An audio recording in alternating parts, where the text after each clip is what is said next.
Siang-siang ini menjelang azan luhur masuk motor Lexi ya dengan kendala atau problem keterangan dari ownernya kurang bertenaga di medan tanjakan bosku ya, tapi kalau di jalan lurus enak-enak saja dan nyaman-nyaman saja. Lalu yang kedua, bunyi berisik di bagian kirian atau lebih tepatnya di bagian CVT. Langsung saya cek seperti ini kondisinya bosku. Jadi di bawah bak CVT ini ada selang ya nih.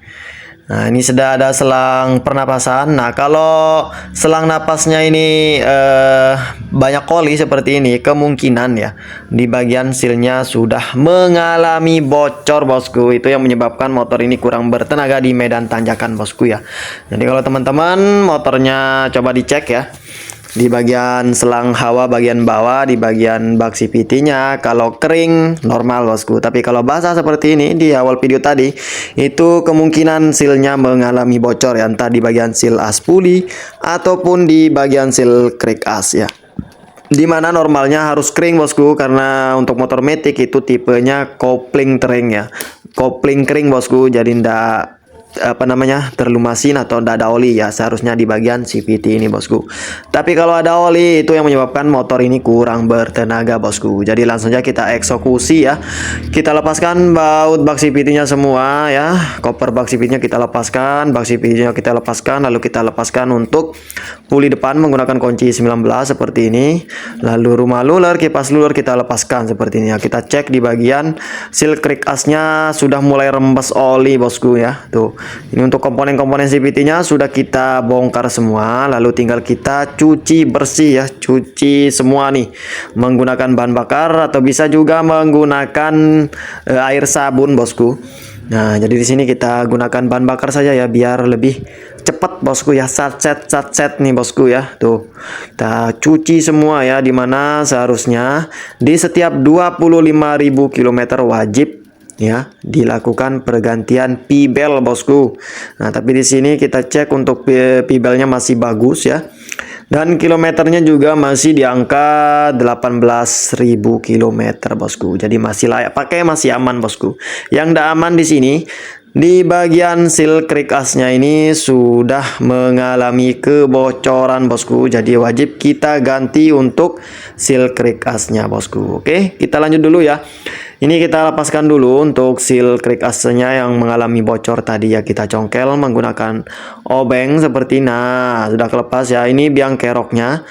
Nah, lalu kita ganti baru ya untuk seal crack asnya bosku. Mantap, just bosku ya, biar oli mesin tidak keluar bosku ke bagian CVT ya. Kalau keluar ke bagian CVT otomatis ya oli mesinnya berkurang, lalu di bagian performa mesin kurang bertenaga bosku ya, khususnya di medan tanjakan. Tapi kalau jalan lurus aman-aman saja bosku, digas saja ya.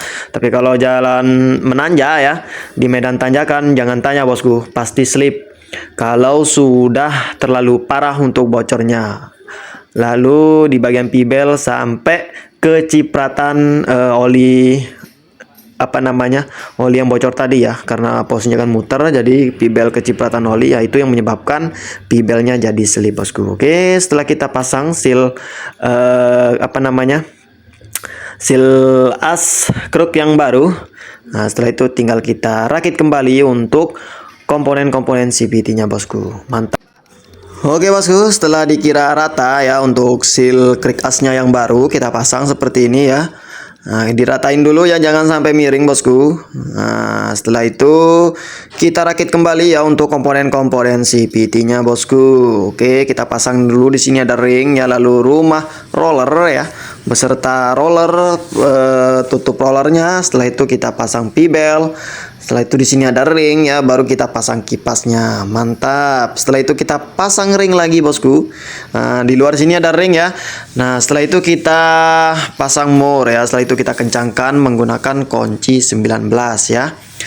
Lanjut ke bagian puli belakang ya. Tinggal kita pasang saja pibelnya seperti ini.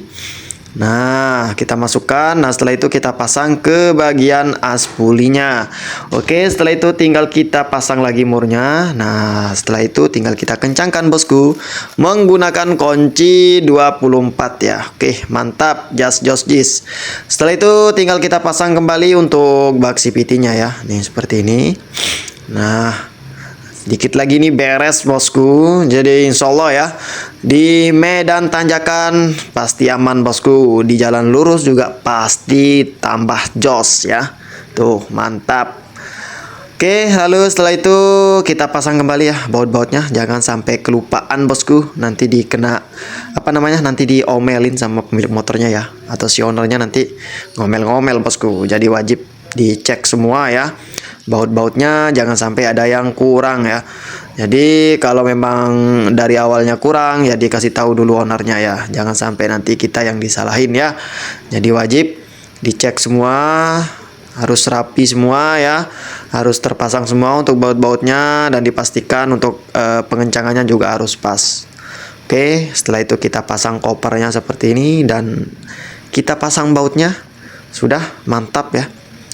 Nanti tinggal kita test drive ya atau tes jalan bosku. Mudah-mudahan motor Lex ini kembali ke setelan pabrik ya, atau kembali ke setelan awalnya bosku. Oke.